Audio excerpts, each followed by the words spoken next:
Naam, tumerejea tena. Asante kwa kutuamini na kuendelea kutazama Baragumu Live kutoka hapa Channel 10 kilicho bora. Naomba nikukumbushe kwamba usipate tabu hivi sasa. Taarifa zetu hizi na nyingine nyingi bado una nafasi ya kuzipata katika mitandao yetu ya kijamii kupitia Facebook na X zamani Twitter, andika Channel 10 TZ, kupitia Instagram andika Channel 10 Tanzania, katika upande wa YouTube andika Channel 10. Huko utapata nafasi ya kutazama mahojiano haya ambayo yanaendelea na yale yaliyopita. Lakini tuwashukuru sana CRDB Bank kwa kuzidi kutupa nguvu katika kipindi chetu cha Baragumu Live. Hivi sasa bado wanaendelea na ile kampeni yao ya Swahiba. Wewe mwanafamilia wa CRDB, fahamu ya kwamba wewe ni Swahiba.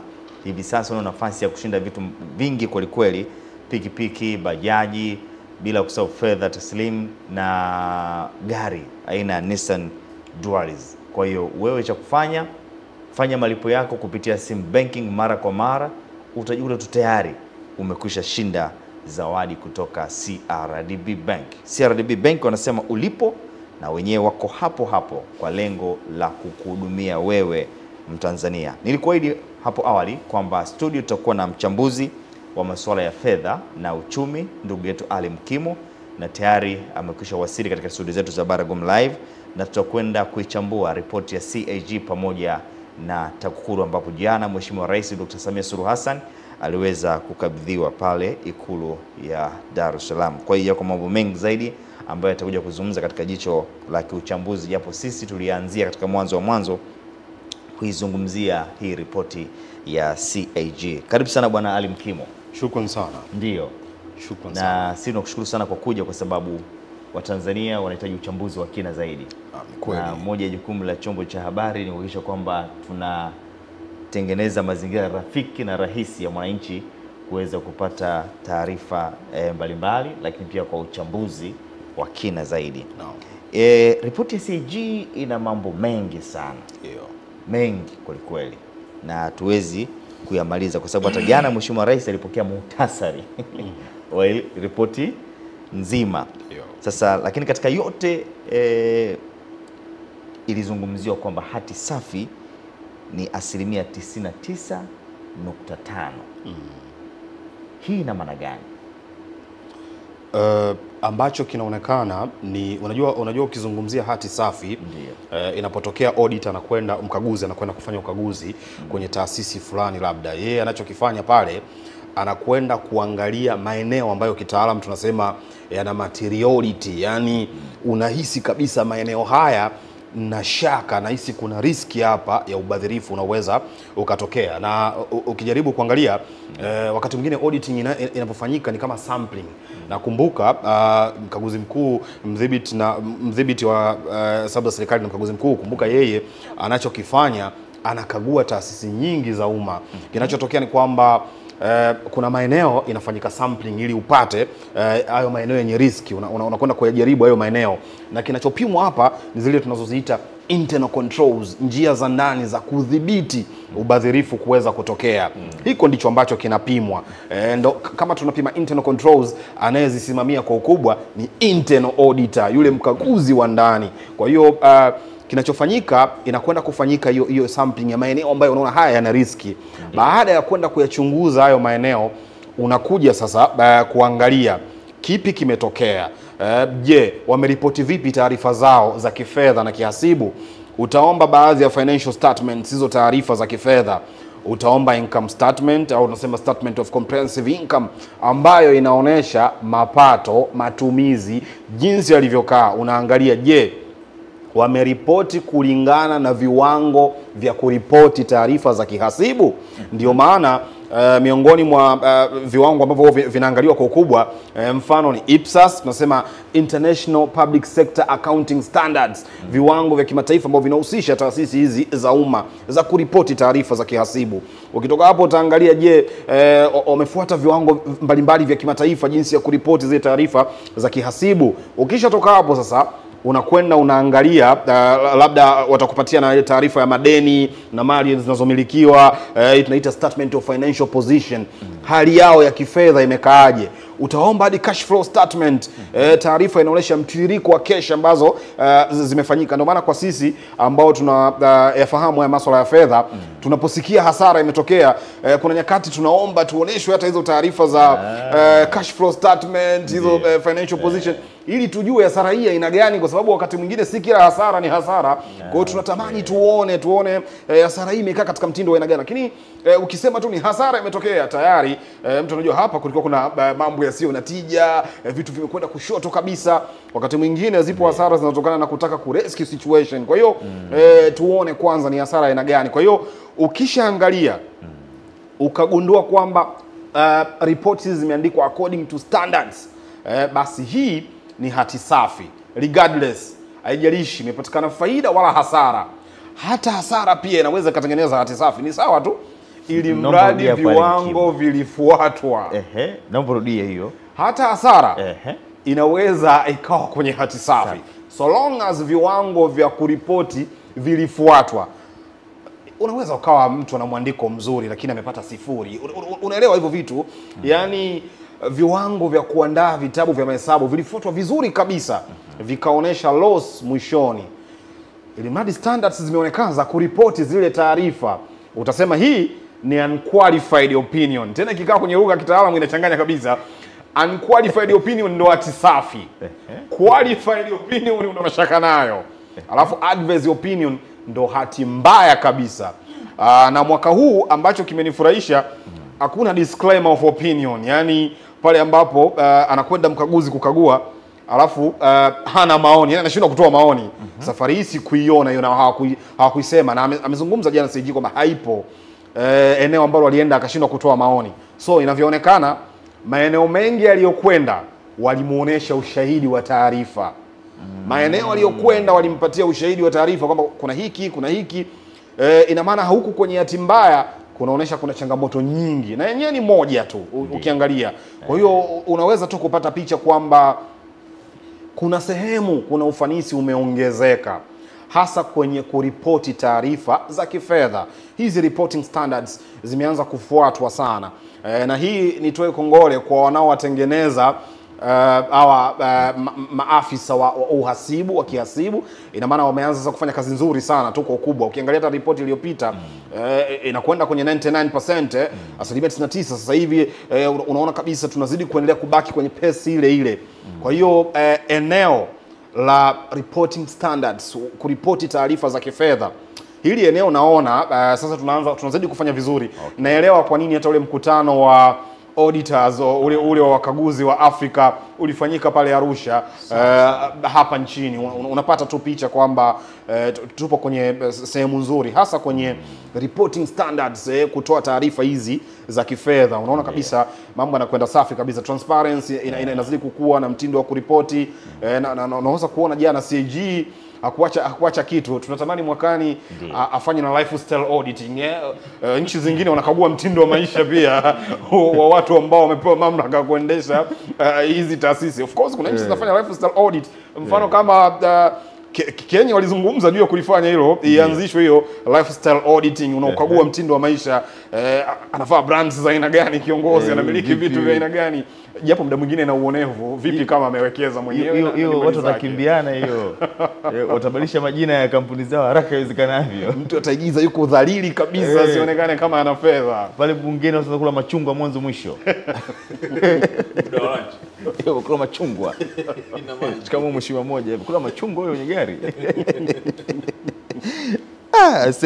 Umezungumza, nilikuwa sifahamu kwamba hata hasara inaweza kuwa ni hati safi. Of course inaweza ikatengenezwa kutokea huko, ili mradi tu zimeandaliwa vizuri taarifa za kifedha. Yaani ukiangalia zimeandaliwa vizuri. Sasa kwa nini hasara iwe hati safi wakati kuna hasara tayari hapo? Reporting standards zilizofanyika zipo sahihi. Yaani ameripoti vizuri, kaonesha kabisa matumizi yangu mimi ni haya, mapato yangu mimi ni haya, lakini hatimaye nimejikuta nimepata hasara. Na sababu zinaeleweka. Sababu zinaeleweka. Kwa hiyo kuna sababu za msingi ambazo zinaeleweka, hata mkaguzi wa nje akija hapa anasema kweli hizi ni sababu kabisa. Kwa hiyo tunarudi kwenye uwazi. Sahihi kabisa. yani kaeka reporting standards vizuri kabisa, hakuna ambacho yeye alikiacha, kakuonesha tu kwa mimi nimekwenda hapa, nimekuja ku arrive kwenye hasara hapa. Hii ndio changamoto ambayo mimi nimekutana nayo. Ndio. Ameandaa vizuri taarifa za kiasibu. Kwa nini CAG katika maeneo mengine anashindwa kutoa maoni? Anashindwa kutoa maoni kwa sababu unaona kabisa taarifa anazopatiwa zenyewe tunasema akupatiwa ushahidi wa kutosha. Na safari hii hiyo disclaimer opinion haikutoka, disclaimer of opinion. Yani unafika sehemu haupewi ushahidi wa kutosha wa wewe kuja kufikia kwenye conclusion kusema kwamba hii ndio changamoto ambayo mimi naiona. Yani kila ukija haupatiwi huo ushahidi. Lakini pia ukienda unaomba taarifa mbalimbali, kwa sababu CAG akienda kwenda kukagua sehemu kwenye kutest hizo risk areas, maeneo ambayo yana mazingira hatarishi, akienda kujaribu kuyatest ataangalia je, ni maeneo gani kuna mazingira hatarishi ya fedha kupotea, maeneo gani kuna ubadhirifu. Ataomba taarifa mbalimbali, mfano anaweza kaomba receipt, zinazoita source documents, taarifa asilia kabisa.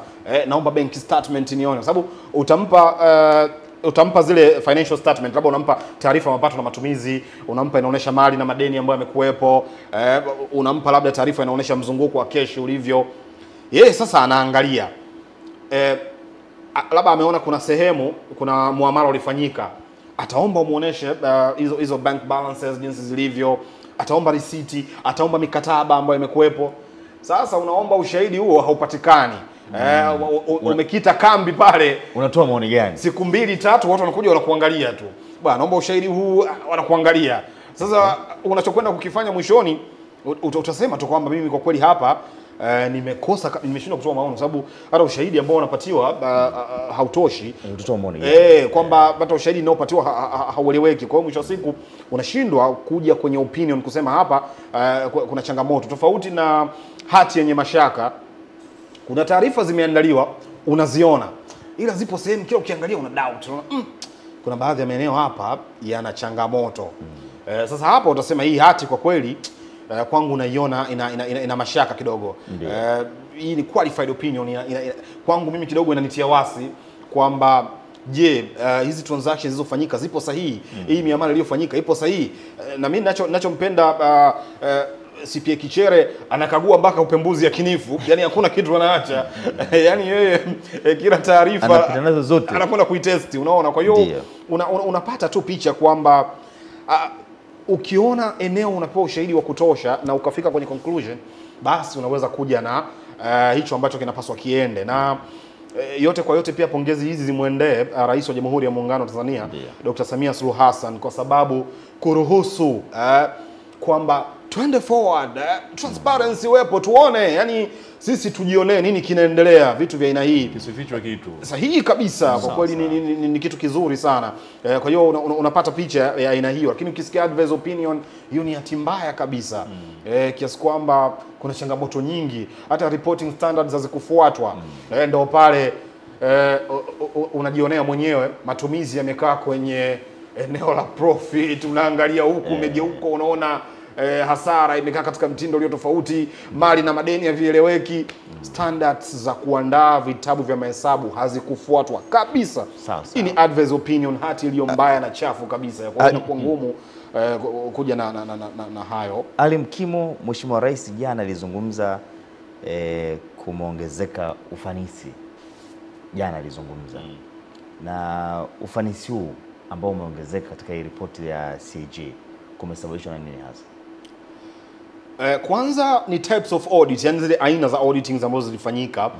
Nilichopenda safari hii, kumekuwa kuna aina nyingi sana za auditing ambazo zimefanyika, na nimependa sikusikia hata sehemu CAG ukilinganisha na ripoti iliyopita aliposema kwamba bwana, tumekwenda sehemu fulani tumekagua, ruzuku imewekwa sehemu ya mapato.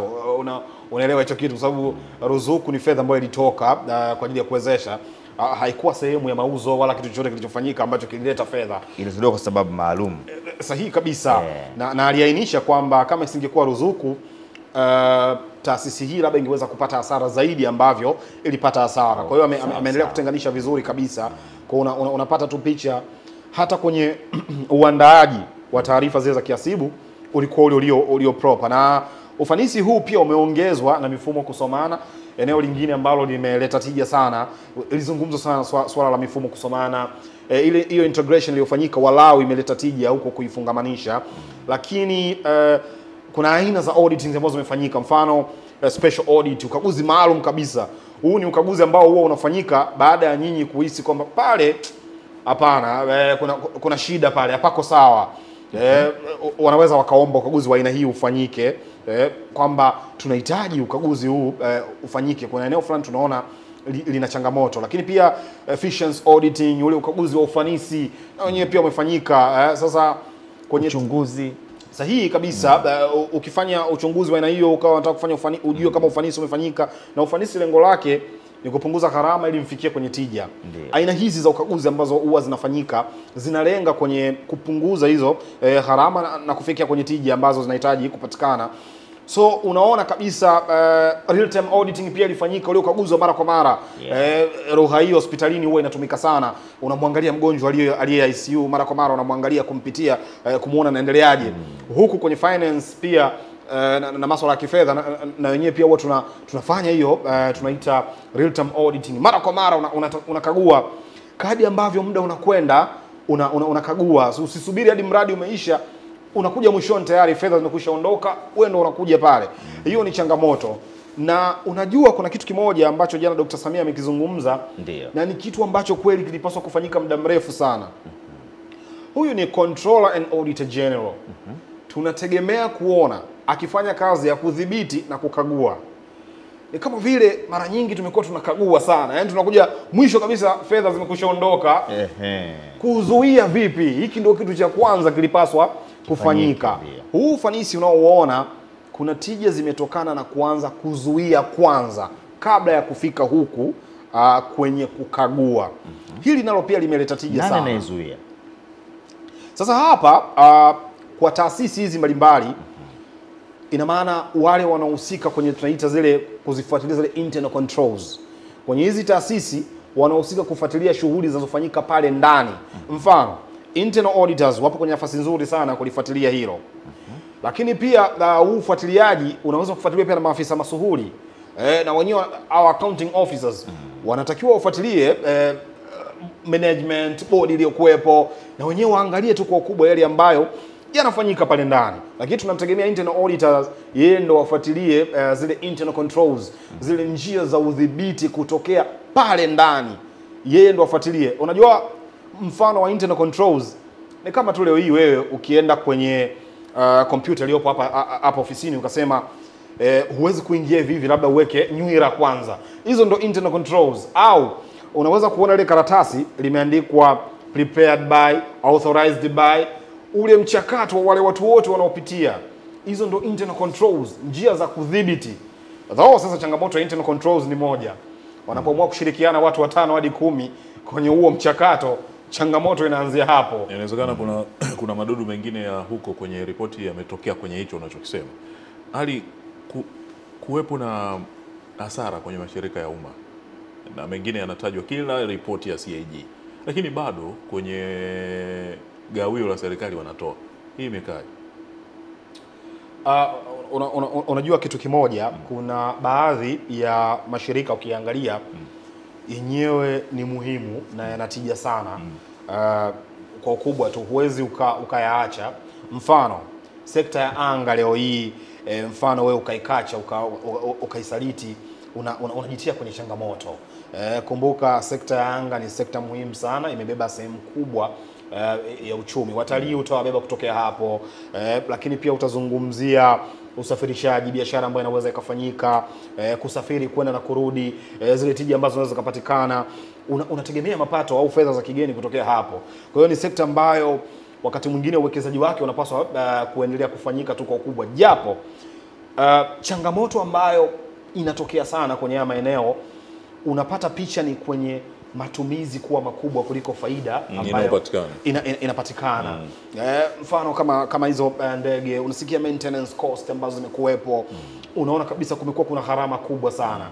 Unaweza ukastructure mtindo au mfumo wa uendeshaji ili uweze kuwa tofauti, uwe ni ule ambao unatija zaidi za kibiashara. Na si dhambi kuleta watu wenye uzoefu na ufundi zaidi ambao wenyewe wanatokea hata hapa kwetu ili waweze kuleta ujuzi, wahaulisha hayo maarifa, alafu baadaye hawa walio ndani wakienda kupata huo ujuzi kwa ukubwa zaidi wanaweza kuja kutusaidia kufanya ziende kibiashara zaidi. Tuna haja ya kuendesha yale ambayo yanafanya biashara sasa. Mashirika ya umma ambayo yapo kwenye nafasi ya kwenda kibiashara yakae katika mtindo ambao wa kibiashara, ile format nzima ambayo inafanyika. Tuna haja ya kupitia matumizi na mapato, hasa eneo la matumizi.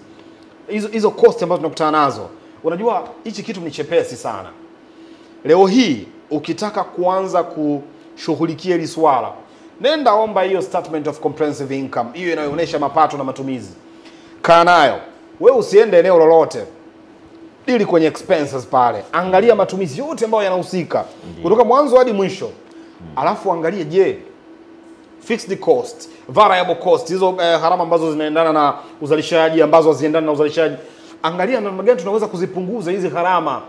Nina hakika kuna matumizi ukiangalia unaona kabisa haya kupaswa kuwepo, mengine hizi ni unnecessary expenditures.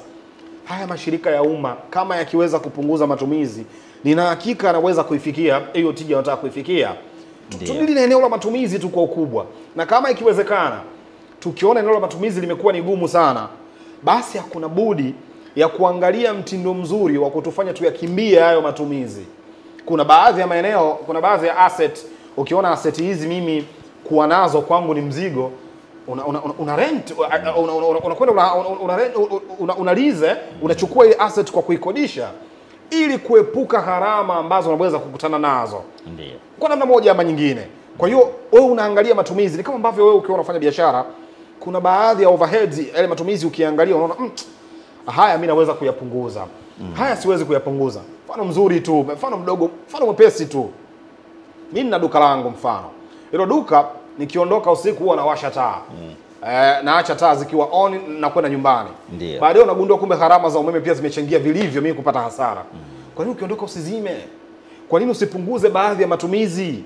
Yaani kuna matumizi ukiangalia haya mimi naweza kuyapunguza so long as yasiathiri uzalishaji. Sawa. Usiende kuzigusa zile tunaziita gharama ambazo zinaendana na uzalishaji. Yaani zenyewe ukizipunguza na uzalishaji na yenyewe pia unazorota. Hizi ziangalie. Ukiona hapa kuna changamoto, unaweza ukatafuta mtindo mwingine. Though lipo eneo lingine pia la kuliangalia. Kwa sababu unaweza ukayalaumu matumizi, je, umefanya katika mtindo wa biashara, commercialize hiyo sector. Commercialization ni muhimu sana pia. Na wakati mwingine kuna baadhi ya mashirika unaweza ukasema kwamba haya yanapitia changamoto ya kuto kufanya vizuri kwa sababu ya mtaji ambao wako nao ni mdogo. Wanashindwa kushindana. Waongezee mtaji ili waende kushindana. Alafu tuone sasa nini ambacho kinaendelea hapo. Na yale yenye madeni, wakati mwingine yageuzeni yawe mtaji. Utakuta haya mashirika kwa mashirika yanadaiana. Yenyewe kwa yenyewe. Sasa kama yanadaiana, geuza uwe mtaji. Alafu hawa wamiliki sehemu ya hili shirika ili liweze kujiendesha. Wakati mwingine kutoa fedha huku kupeleka huku unalipunguzia ufanisi na linapungua tija zake. Na nashukuru CAG ameshauri vizuri sana. Kwa ukubwa tumezungumza masuala kama haya ambayo yanaweza yakafanyika kwa ukubwa. Kwa hiyo mashirika haya na ruzuku ambazo zinatoka, though jana CAG kasema ruzuku zitoke kulingana na matokeo na tija. Sio ziende tu. Eti kwa sababu ni lazima upokee ruzuku, wewe unapokea tu, una saini pokea tu kila mwisho wa mwezi. Alafu mimi kuna kitu nafikiri tukikifanya hiki kitaleta tija sana. Kuna sehemu ya matumizi yatoke kutokana na shughuli za uendeshaji wa pale. Tuanzie kwenye mishahara. Mishahara inayotoka kwenye haya mashirika, baadhi of course sio baadhi, yani iwekwe tu sheria kwa yote. Labda yale ambayo yanafanya vizuri sana. Haya mashirika ya umma, mishahara inayotoka itokane na faida na shughuli za uendeshaji pale ndani. Katika nyakati ambazo imetokea faida haijapatikana, basi tusubiriane kidogo mwezi ujao. Umezungumzia mishahara, taasisi 269 kuna madeni ya watumishi bilioni 311.9 hivi. Hii imekaje na ina maana gani? Inaweza kuleta athari yote? Of course kwanza inatengeneza sehemu ya internal debt, ile deni la ndani. Kutokana na hayo madeni na malimbikizo ambayo yanahitaji kutolewa. Lakini pia muda mwingine inaweza katupunguzia ufanisi kutokana na kupunguza morali ya wafanyakazi. Kwa hiyo nashukuru swala hilo pia limewekwa wazi. Yaani mimi kila eneo ambalo jana wakati nasikiliza zile ripoti, kila mnaposikia vitu ambavyo vinaibuliwa na nafurahi sana kuona namna gani transparency inavyozidi kuendelea kukua. No wonder ile inaitwa Transparency Index kupitia hiyo Corruption Perception Index, unaona alama ambazo wanatupatia Watanzania kuwa nafasi ya pili kwa Afrika Mashariki, mazingira ya chini ya rushwa, ni kitu kizuri sana. Unapata tu picha, uwazi umezidi kuendelea kuwa mkubwa sana. Hizo debts ambazo zimekuwepo, hayo madeni yanaleta changamoto, yana changamoto zake. Tunahitaji kwa kweli kupunguza changamoto za aina hiyo, hasa kwenye kuongezea morali wafanyakazi, lakini pia kuwafanya watu wawe proud kufanya kazi kwenye hizo kwenye haya mashirika ya umma na tija tuzidi kuzipata. Kwa hiyo nafikiri ipo haja ya kulipa fedha hizi, na amezungumza CAG jana. Nilichopenda and of course hivyo inavyotakiwa ndio CAG anafanya, anaainisha changamoto na chini solution huwa inatoka. Ndio maana kwenye management letter ile inayotoka baada ya kukagua, kwa sababu yeye anatoa opinions au tunasema ile audit report pamoja na hiyo management letter, ndani yake huko anaainisha vitu mbalimbali pamoja na hizo viambatanisho vingine. Anazungumza kwamba hiki ndicho ambacho kinapaswa kufanyika, mapendekezo ambayo anaainisha yafanyike. Kwa hiyo ukiangalia tu kwa ukubwa, kuna haja ya kutenga budget ili kuweza kumalizana na changamoto za aina hiyo. Alizungumza CAG kwa ukubwa. Kwa hiyo nafikiri ipo haja ya kumalizana na haya masuala ili tupunguze pia hata hiyo debt ambayo imekuwa, maana ni sehemu ya vitu ambavyo vinaongeza ile deni la serikali ambavyo vingeweza kabisa kurekebishika kwa urahisi kabisa na natija iweze kupatikana. So nafikiri zipo aina ya debts ambazo ukizishikilia tunajua hizi kabisa zimetokana na maendeleo, debts ambazo zimetokana na tunaita development expenditure, matumizi kwa ajili ya maendeleo, lakini hizo ni debts ambazo zinatokana na recurrent expenditure, shughuli za uendeshaji tu wa serikali. Sidhani kama kuna haja ya kuzishikilia sana.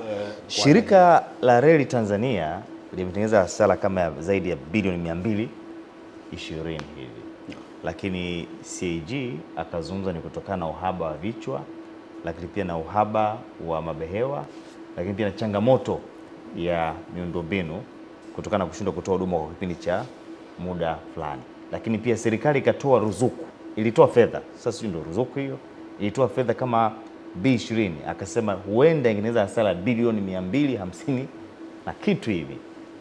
Hasara hii tunaitathmini vipi, tunaichambua vipi kwenye shirika la TRC, lakini hakuhusisha mara baada ya kwanza SGR? Unajua kuna kitu kimoja, SGR yenyewe ukiangalia nina hakika kuna kuelekea kutakuwa tunategemea tuone kuna tija kutokana na SGR kuanza kufanya kazi yake. Kwa hiyo kama tukirudi huku nyuma, ni kweli of course kumekuwa kuna changamoto. Unaona kabisa biashara ya reli before SGR unaona kabisa ni kama vile uchangamfu wake ulikuwa si mkubwa kiasi hicho.